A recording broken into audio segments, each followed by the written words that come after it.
Loksatta party के doctor Jayaprakash Narayan के घर पर माइनॉरिटी के लोगों ने पार्टी में शमूलियत इख्तियार की, जो कि जुबलीज डिवीजन बोराबंडा अल्लाहपुर के नौजवान शामिल हुए। तहे दिल से आप सब लोगों को इस्तेकबाल करते हैं।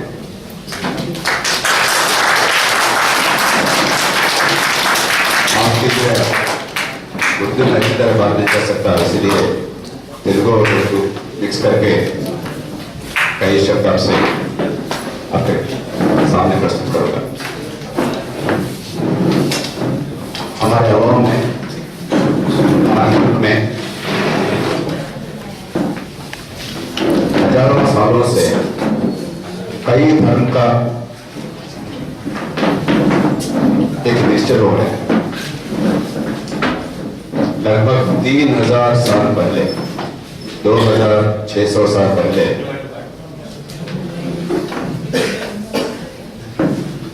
ये जूश लोग आ गए भारत को। क्या कहते हैं जूश लोग को?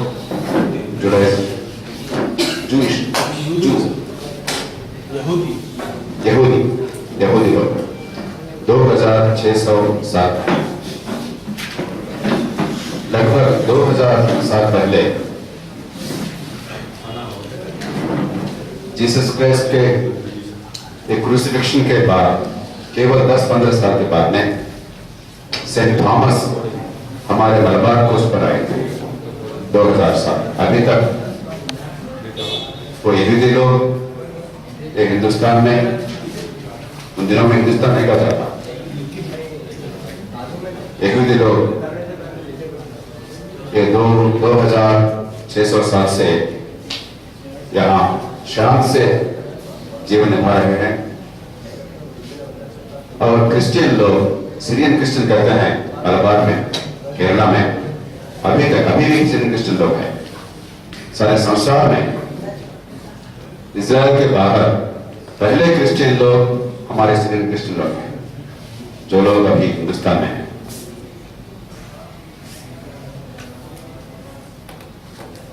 Profit Muhammad, peace be upon him,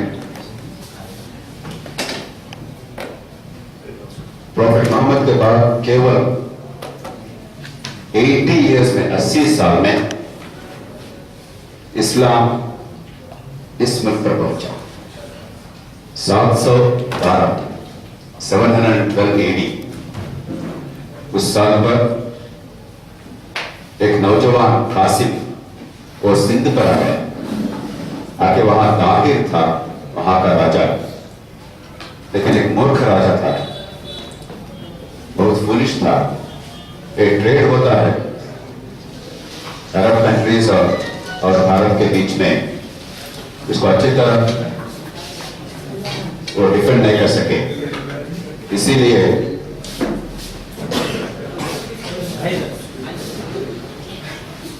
एक कासिम आके इनको हटा के वहां सुल्तान बन गया, केवल ट्रेड के लिए।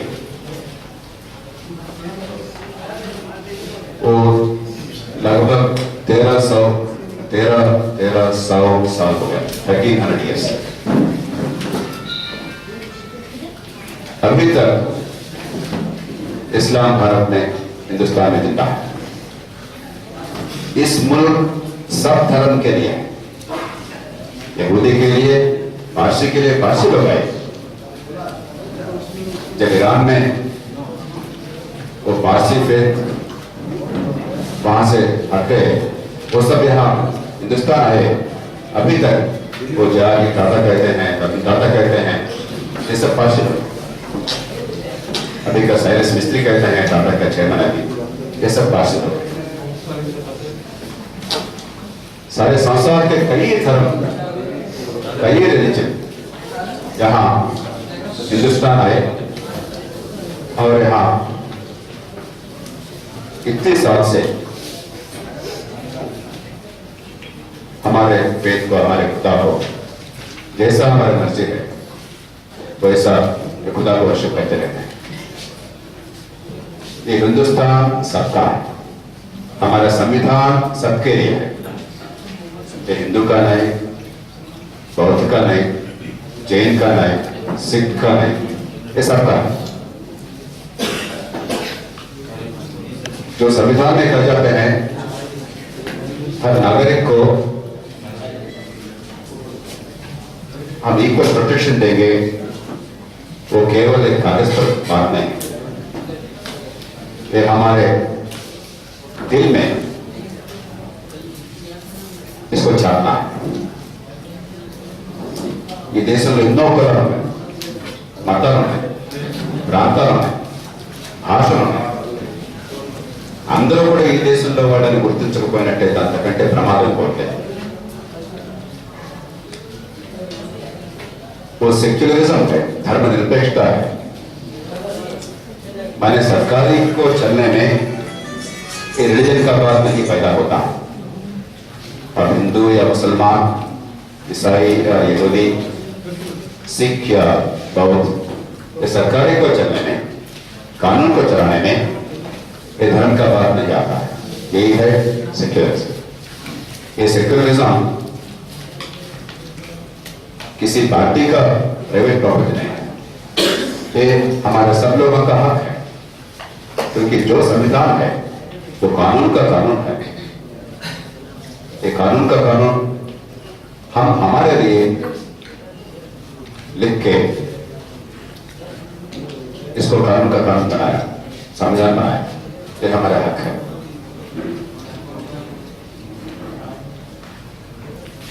पहले मैं ये सोचता है कोई कि पुट्टिन तो जन्म से बाय बर्थ जो अंतर है हमारे समाज में, इसको निकालना है तो हमारे पास एक ही वेपन है, यह है एजुकेशन, शिक्षा. मैंने आपने कई बच्चों से पूछा, भाई आप क्या कर रहे हैं? कई लोग मिस्त्री काम कर रहे हैं, कई लोग मैकेनिक हैं, कई लोग 7वीं तारीख तक पढ़ा, कई लोग डिग्री फाइनल ईयर में है, एक दो बच्चे डिग्री फर्स्ट ईयर में है. लेकिन हमारे समाज में हम ये एजुकेशन के बारे में बहुत सारा भाषण करते हैं.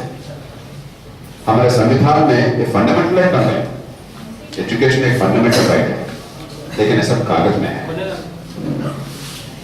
प्रॉपर एजुकेशन हम लोगों को नहीं मिल रहा है. लोक सत्ता पार्टी यही चाहता है कि हिंदू या मुसलमान, गरीब या अमीर, गांवों का या शहरों का, बच्चा या बच्ची, लड़का या लड़की, हर नौजवान के लिए, हर बच्चे के लिए अच्छी तरह एजुकेशन, जितना एजुकेशन मिलना चाहिए कि कहीं भी पैदा हो, कहीं भी फैमिली में पैदा हो, कहीं भी धर्म में पैदा हो, एक बार एजुकेशन 8-10 साल ये स्कूल में मिले तो एक कलेक्टर के बच्चे से, लड़के से, एक मिनिस्टर के लड़की से कंपीट करना है, वो करने का ताकत मिलना है, वो एजुकेशन होगा. मैं कहीं भी जाता हूं, वहां ये 12 या 15 साल के लड़के से एक दो प्रश्न पूछता हूं. भाई 1/3 है एक फ्रैक्शन, 1/4 है, इसमें किस फ्रैक्शन बड़ा है? हर बार गलत आंसर मिलता है. बच्चों तो होशियार है लेकिन एजुकेशन नहीं मिल रहा है. अगर इनसे के लोग केवल तीसरी बार 17 सालों में, 18 सालों में तीसरी बार हम लोग अरेस्ट को फेस किया. क्यों? 45 नौजवान एक्सीडेंट में जन्म से. ये क्रिमिनल था, ऐसा नहीं होना था. अभी 2 महीने से ज्यादा हुआ, इन लोगों को कॉम्पेंसेशन नहीं, इन लोगों का जीवन कैसे लोग बिताएंगे इसका जवाब नहीं. सरकार पर जाए तो वहां इन लोगों को, जैसा हम कैटल को एनिमल्स, जानवर को మనం జంతువులు తోలినట్టుగా వాళ్ళని తోలిపారేస్తున్నాం. అందుకని మేము అంతా రాసి వచ్చింది. ఎందుకని ఇవాళ రోజుకి మన రాష్ట్రం राष्ट्र केवल आंध्र प्रदेश में लगभग 50 नौजवान एक्सीडेंट में ये लोग पड़ जाते हैं रोज 50 మంది చనిపోతున్నారు 50 మంది చనిపోతున్నారు మొత్తం దేశంలో రోజుకు సుమారుగా 400 మంది చనిపోతున్నారు 400 మంది 400 हर दिन रोड एक्सीडेंट्स में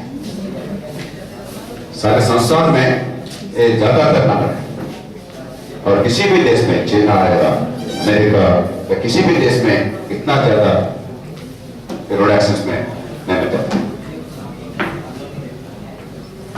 सरकार బంధం తీసుకుంటుంది వీళ్ళందరికీ ఇన్సూరెన్స్ ఉన్నది థర్డ్ పార్టీ ఇన్సూరెన్స్ ఉన్నది ఇన్సూరెన్స్ అందదు ఎవరి దగ్గర తెలియదు అన్ని లంచాలే ఒక ట్రాన్స్పోర్ట్ లోనే ఏడాదికి దాదాపు 25,000 కోట్ల రూపాయలు लगभग 25,000 करोड़ रुपया सारे हिंदुस्तान में केवल ये ट्रांसपोर्ट में ये रिश्वतबाजी है, ये करप्शन है, ये प्राइवेसी है, केवल ट्रांसपोर्ट में। स्पीड गवर्नेंस नहीं है हमारे व्हीकल्स को, प्राइवेट व्हीकल्स को किसी भी स्पीड पर जा सकते हैं। आज ही सवेरे एक travel company Jabbar travels Sanjeev Reddy Nagar Anil भाई में एक कांस्टेबल को మరి తొక్కేస్తే లక్కీగా బతికాడు దెబ్బలు చనిపోయాడు ఆయన ఆపుతున్న అటుకునే ప్రయత్నం చేసినప్పుడు పట్టుకొని వెళ్ళారు రోజుకి 400 మంది దేశంలో రోజుకి 50 మంది 45-50 మంది మన రాష్ట్రం లక్షల మంది చచ్చిపోతారు आजकल कार और स्पीड चल रहा है तेज चल रहा है సడన్ గా ఎదురుగా ట్రక్ వస్తుంది ఎందుకంటే యూటర్న్ తీసుకోవడానికి లేకుండా వాడు 3 కిలోమీటర్లు సేవ్ చేయాలి ట్రక్ ఎదురుగా వస్తుంది ఎప్పుడు కొట్టేస్తుంది తెలియదు మీరు మంచి డ్రైవర్ అయినా కొట్టేస్తాడు ఇంకా చౌకగా మాత్రం దాన్ని పట్టించుకోవాలి చిన్న విషయమే కానీ మనకు అర్థమవుతుంది ఎంత అన్యాయం జరుగుతుంది అందుకనే మనం అంతా పోవాల్సి వస్తాం అంతా ఫ్యామిలీ అలాగే టీఆర్ఎస్ కేసీఆర్ ఆయన తర్వాత కేటీఆర్ హరీష్ రావు తెలుసుకోవాలి కానీ వాళ్ళే इसी फैमिली प्रॉपर्टी का जायदाद बनते केवल अपन के ये सब राजनीति केवल इसी फैमिली के जनता के लिए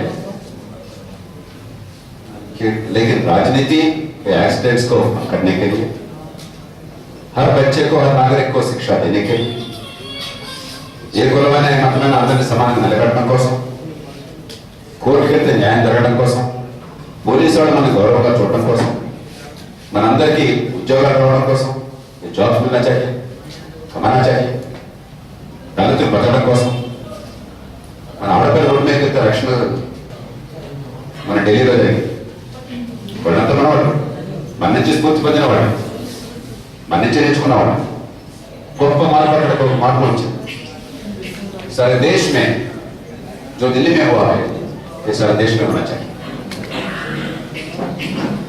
ఇవాళ మీరంతా కూడా ఈ పార్టీలో చేరి బలపరచాలనుకుంటున్న ప్రకారంగా ఆనందం ఒకటి నవజవాన్లో ఏదో సరదాగా సినిమా చూద్దాం టీవీ చూద్దాం అవన్నీ అవసరమే కానీ దాంతోపాటు మన బతుకులు బాగుపడాలని చెప్పంటే పాలిటిక్స్ ని బాగు చేద్దామని ముందుకు వచ్చాను ఐ సెల్యూట్ యూ కంగ్రాచులేట్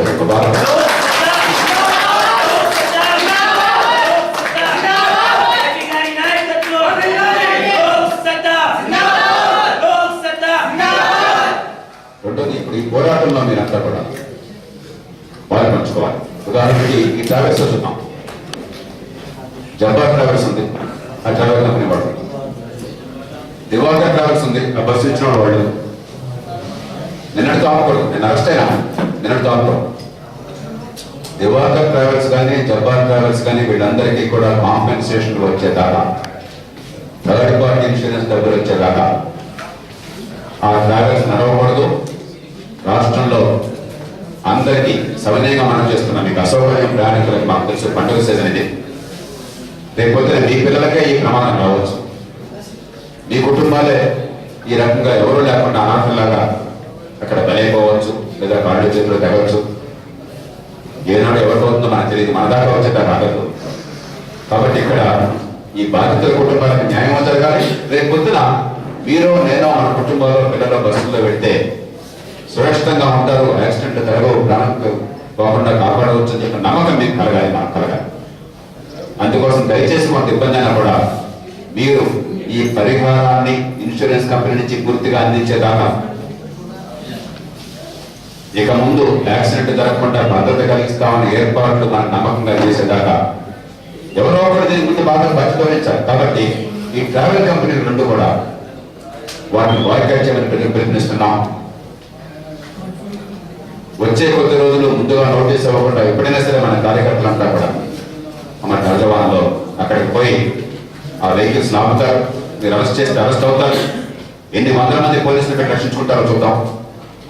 అప్పటికీ పరిస్థితి బాగుపడకపోతే పండుగ సీజన్ కూడా చూడకుండా ప్రతి ప్రైవేట్ ట్రాన్స్పోర్ట్ కంపెనీని కూడా ముట్టడించి ఏ కంపెనీలో కూడా వెళ్లకుండా ఈ బ్రాండ్కి వెళ్ళకుండా ఆపడం. ఎందుకంటే పండుగ సీజన్లో ఎక్కువ బ్రాండ్ చేయాల్సి వస్తుంది. అప్పుడే ట్రాన్స్పోర్ట్ కంపెనీలకు డబ్బులు బాగా వస్తాయి. కాబట్టి మీకు నిజంగా మీరు వ్యాపారం చేసుకోవాలని నిజాయితీగా అన్నట్టయితే, వ్యాపారం చేసుకోవడం తప్పని మేము అంటున్నాం, కానీ నిజాయితీగా వ్యాపారం చేసుకోవాలన్నట్టయితే రెండోసారి అరెస్ట్ కావడం. ఇంకొంతమంది అరెస్ట్ అయినామో మహిళలు వేలాది మంది వితంతువులు అవుతున్నారు, భర్తలు పైపోవడం చేత చిన్న వయసులో. కాబట్టి గ్రామాల్లో ఉన్న మహిళలకు అధికారం కావాలా, ఈ మద్యాన్ని అదుపు చేయాలా, గ్రామాల్లో పేదలకు మద్యం అందకుండా చేయాలని పోరాడినందుకు ఆనాడు లాంఛనపైన అరెస్ట్ చేశారు. నిన్న 5 నిమిషాల్లో బలవంతంగా ఎత్తులేక మరీ పడేశారు. ఎన్నిసార్లు అలా పడించుకోవడానికి మేము అంతా సిద్ధంగా ఉన్నాం, ఎంతమైనా అరెస్ట్ కావడానికి సిద్ధంగా ఉన్నాం. కానీ ఈ పరిస్థితి మారాలి. చివరి మనిషికి అర్థం కావాలి, ఈ పోరాటం లోక్సత్తా కార్యకర్తల పోరాటం మాత్రమే కాదు, బస్సులో ప్రయాణం చేసే ప్రతి మనిషి పోరాటం, కుటుంబం పోరాటం, రోడ్ల మీద ట్రాఫిక్ లో వెళ్లే ప్రతి ఒక్కళ్ళ పోరాటం.